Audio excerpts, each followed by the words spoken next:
Sonko nag moom. loolu la leen doon fàttali. et je crois que le discours est très bien passé. soo ko defee nag léegi ku ci nekk. dina xam comment les choix doivent être opérés. Choisir est très difficile parce que ces partis yu bëri très souvent loolu mooy tase ni ki mais quand tu as un discours boo xam ne qui prévient dès le départ à l'heure du choix peut-être que les difficultés vont s'amoindrir et je crois que Ousmane Sonko loolu la comprendre dem na il a remobilisé ses troupes xam na ne toujours la Pastef fa mu nekkoon ma nga fa sinon même plus que ça et en plus aussi. est-ce que Pastef fa mu newoon sëñ Saliou ma nga fa ak événement yi jot a jàll ni non fa la gis nañ quelques démissions. Oui, mais tu sais. ci xew-xew yi am surtout à l'université. Oui, mais man j'ai le profil d'un des kenn ko démissionné. mais profil boobu démissionné. waaw te mu nekk GPS. waaw bu Guinguinéo. waaw mais no Kaolack. waaw mais Kaolack waaw. mais kooku. en 2022 quand le PASTEF avait proposé son candidat. bon il a préféré aller soutenir quelqu'un d'autre. Ah bon? Oui. Il a préféré aller soutenir quelqu'un d'autre bi ñu waxee ne kii mooy candidat Yewwi Askan Wi. moom dafa bañ dem soutenir keneen. donc kooku tey su fekkente ne nee na démissionné na. man jàpp naa ne kooku logique ba mu nekk woon 2022 ci lay continuer toujours. moo tax c'est des démissions quand même c'est-à-dire qu'ils ne feront pas grand bruit. ni ñu ñëwee noonu la ñuy demaat. et c'est de bonne guerre ça permettra toujours d'avoir une lecture claire au sein du parti parce que man jàpp naa ne tey ku ne da nga nekk patriote nga. lii xew. xanaa bala ngay démissionné kay da ngay bàyyi ba ñu situer ay responsabilités. nit faatu na. c'est regrettable mais soo demee nag ba mu wóor na ne yow sa parti bi nga xamante ne sa gouvernement bi nga xamante ne tey sa parti moo ko constitué essentiellement. daf ci am une très grande part de responsabilité. su boobaa nga ne man day Pastef yaakaaroon na lii du xew ci seen nangam. man je rends le tablier. mais yow dara xewagul.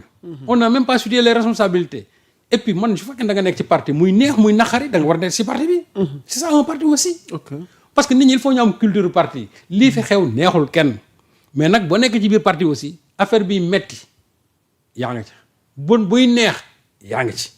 mais buy naqari aussi da nga faa war a toog parce que problème la boo xam ne même parti bi bu tegee ay jéego yu wuuteeg. mais c'est-à-dire que parti bi ci boppam. ba léegi yàmb sax mi ngi ci mouvance bi mu nekkoon. ce qui s'est passé à l'université encore une fois c'est quelque chose de regrettable nit ñëpp dañ njortoon ne sous le régime de Pastef lii du fi xew mais xew na fi léegi comme nga xew na fi comment nee il faut gérer ce problème faire de sorte que bu subaa lii dootu fi amaat man je crois que taxawaay bi patriote yi war a am mooy boobu taxawaay doguma la de dafa am xibaar guy corroborer li ngay wax mi ngi tukkee ci sa jarbaat soxna May ñu ngi koy nuyu depuis France communiqué waa GPS bu Ndofane nee nañ la GPS Ndofane informe l'opinion qu'elle a pris connaissance via les réseaux sociaux de la démission annoncée de cet ancien coordinateur communal. Nous tenons à préciser que nous le reconnaissions déjà plus comme coordinateur et ce, même en l'absence d'une lettre de démission formelle. Il est important de rappeler qu'il est conseiller municipal sous la bannière de Wallu Sénégal, élu lors des élections municipales de 2022 pour corroborer vos propos.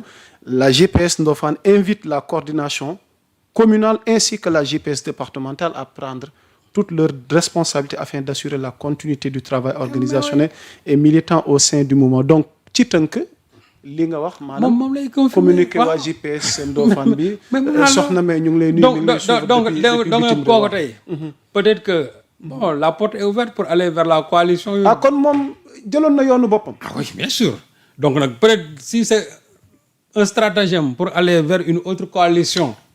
mais tant mieux pour les gens de Pastef au moins ça est-ce que c'est stratagème. waaw su fekkee ne dafa bëgg a dem coalition Diomaye bi nga xam ba léegi ñoom ñi ngi wër di recruter. parce que ça ne va pas m'étonner de bu subaa. c'est ça yow dafa mel da nga xaw ignorer cette coalition quoi. mais parce que yaa Moussa cette coalition j'ai comme l'impression yow mais yaa Moussa dafa dal sëñ Saliou. cette coalition n'existe pas. je vous assure que cette coalition yaa Moussa n'existe pas. cette coalition n'existe pas. mais ça jéego yi muy xoolal buñ fi woote woon rassemblement national laa wax de. waaw présidé par le président Diomaye. waaw rek. te bu amul ay kii Ndiaga Ndiaye ak lu ne. mais nee naa la salle bi du am 300 personnes. xam naa li ma la wax. je t'assure gis nga on va vers des locales vraiment c'est une parenthèse on va vers des locales gis nga mbir mi man de j'aurais bien aimé ñu ne coalition Diomaye day dem local loolu de bëggoon naa ko trop parce que xam nga tax day leeral mbir mi et ça va mettre fin à cette coalition là qui n'est pas une coalition en réalité c'est un regroupement d'intérêt rek ay nit a fa daje soxla dara et cetera nangam quand j'ai vu récemment cette histoire de billets de Macky là comme n'existe par-ci par-là moi je crois que loolu Diomaye sax waroon na ko bañ. ah Diomaye amul droit mais billet. waaw mais non mais le billet dans la discrétion. mais à quoi c'est-à-dire que bëgg a taxaw daal ne coalition Diomaye maye nañ tant de billets. loo ciy séntu ay dividende politique. Diomaye moo baax wala je ne sais pas Aminata moo baax loolu nga ciy séntu. et finalement le résultat attendu mooy que ça a heurté même les Sénégalais.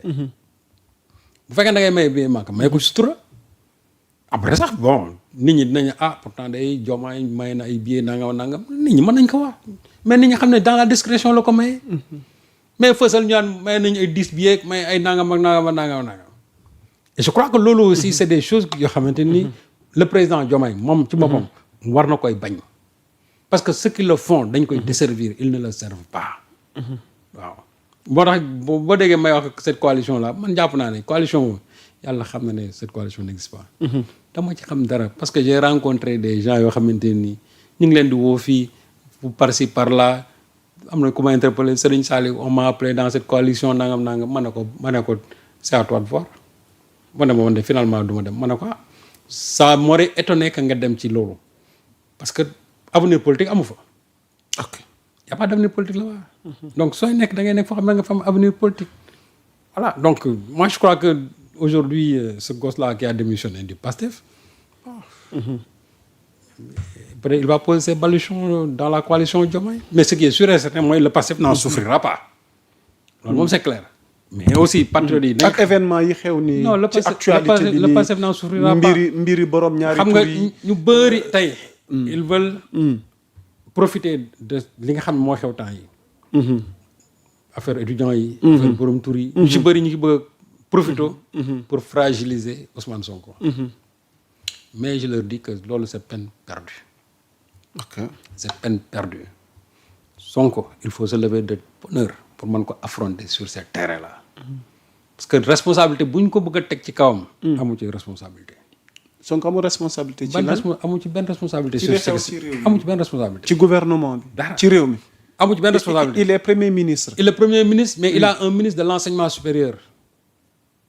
il a un ministre de l'enseignement. qui a choisi le gouvernement. waaw mais qui a choisi l'équipe. waaw d'accord mais il choisit ses ministres le président valide. le président valide. donc ki nga xamante tey moom moo nekk enseignement supérieur. waaw la responsabilité moom ci boppam ci kawam lay dal. ok ñee bu ñu ci am bari une responsabilité indirecte parce que ils l'ont choisi tout simplement. mais bëgg a tëb ministre bi dal ci kaw Sonko en disant que ba pare bàyyi président bi ne Sonko c'est lui le responsable. mais Sonko moo ñaaw yaay waay. pourquoi tout ce qui se passe dans ce pays ci lu bon rek ñu ne Ousmane Sonko. kuy élément na jëwriñu Sëñ Saliou. waaw mais c'est lui le patron du gouvernement. responsabilité am da ci engagé wala. mais son patron c'est qui c'est le président de la République. kon léegi de façon transitive. bu dalee ci kawam nu mujj ci président bi. donc la responsabilité suprême c'est le président. bu fekkee noonu rek lañ ko analyser. kon de façon transitive. la responsabilité suprême c'est le président. non opposition bi nee na responsabilité moom la parce que si. le président tey ñu koy tudd moo ñu joxoñ jiitum réew mi. non d'accord loolu ay ba léegi facilité la ñoom bu leen arrangé ñu ne moo ko joxoñ bu leen arrangé wul ñu wax leneen. moo tax opposition bi man je les comprends très bien seen problème principal mooy li mu wax. mooy lan. mooy Sonko.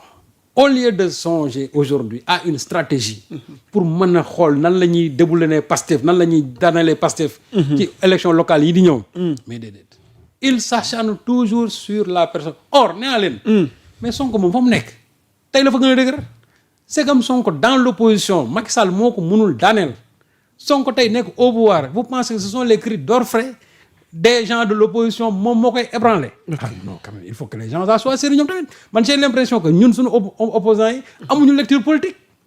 parce que koo xamante ni yow bi mu nekkee dans l'opposition amul coono bu ñu dayoo tey mu fexe ba résister ba egsi fii. tey mu nekk à la tête du gouvernement.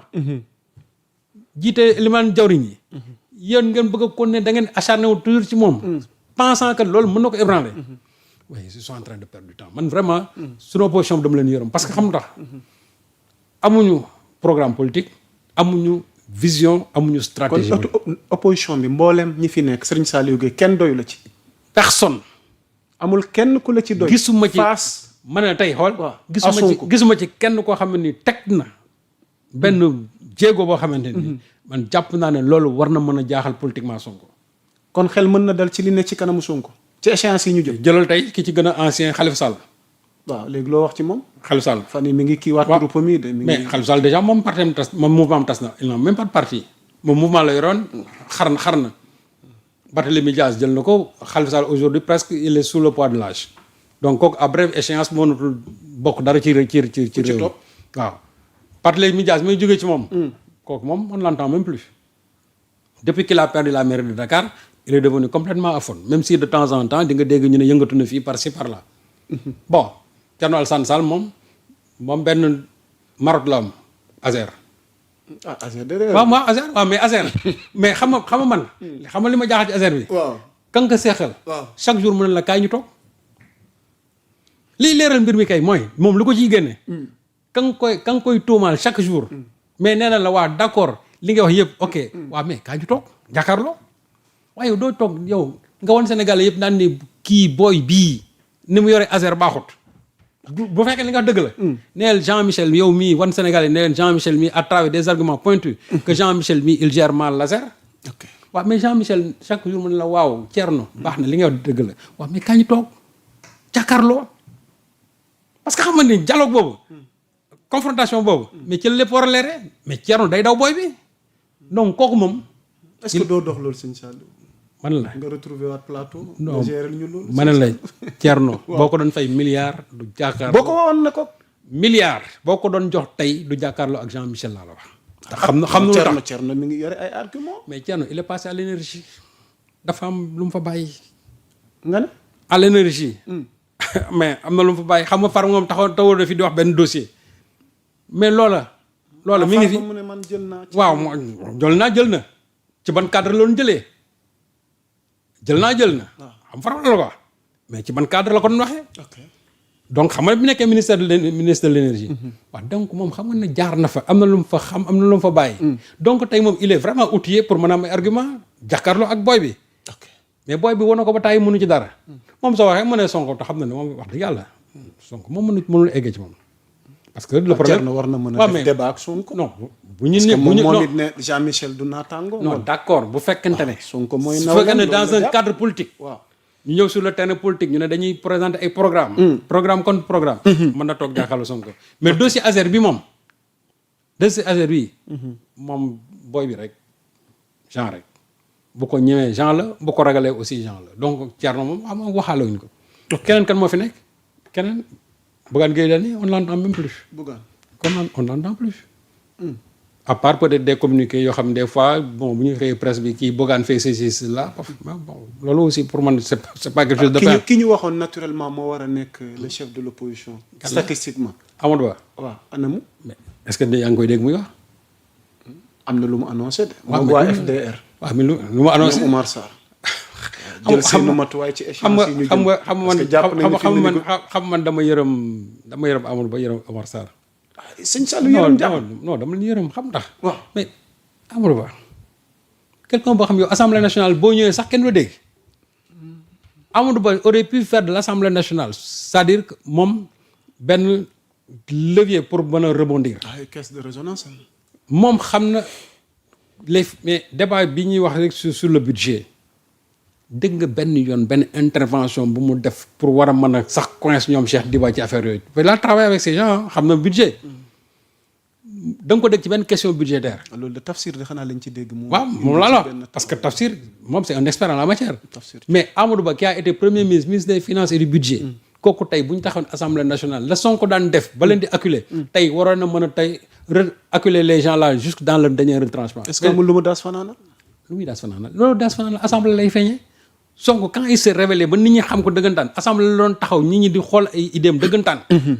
donc Amadou Ba tey je crois que bu waroon ne man ne maay chef de l'opposition. assemblée lay taxaw di damat waa Pastef fii benn par benn. di leen dugal ci guute te duñ ci mën a génn. mais kooku on l'entend même plus des fois sax assemblée nationale il disparaît complètement. ok donc ok Omar Sarr. ma jeexal moom parce que dama ko dégg fan yi ci ginnaaw. waaw muy wax ay waxu carte numérisée ak nangam naan non on sait ce qui se passe. waaw mais moom il était dans le gouvernement de Wade en 2007. 2007 Abdoulaye Wade a gagné les élections au premier tour te xam moom c'est un informaticien foofu laay taxawale affaire bi. kon baax na. ma d'accord waaw. xam naa lii sunu kanam waaw lii sunu kanam danañ ci ñëw. alors sëñ Saliou xam naa li duuf ci nag bi xajul ci cin li waxtu wi dab nañu mais pour terminer parce que askan bi bëgg nañ comprendre. daf mel ni dañoo dégg ni Diomaye wala gouvernement bi fi ne dañu fas yéene dooleel candidature Macky Sall ca Nations Unies. ñu ne Union africaine moom dooleel na ko ba sax session bii di ñëw moom moo nar a nekk ci ordre yi ñu nar a waxtaane ñu ne Sonko war a représenter Diomaye te Diomaye voilà serait tey jii nii pour keroog bi mu demee seeti xam nga loolu Nations Unies xam nga ba léegi waaw comme que ñun dañuy liggéey il faut qu'on soit professionnel parce que amul benn communiqué venant de la présidence congolaise buy wax ne ñoom ils soutiennent la candidature de Macky Sall. Il est vrai que dans le reportage le journaliste l'a dit. Dans le reportage, le journaliste l'a dit. Les gens ont rebondi sur ça. Maintenant, avec des si, parce que j'ai entendu ces gars dire si. Donc, on est sur des si. Donc, on est dans des supputations. Léegi nag, quelqu'un qui est proche de Diomaye et que je crois qu'il est son conseiller, muy Ben Taleb,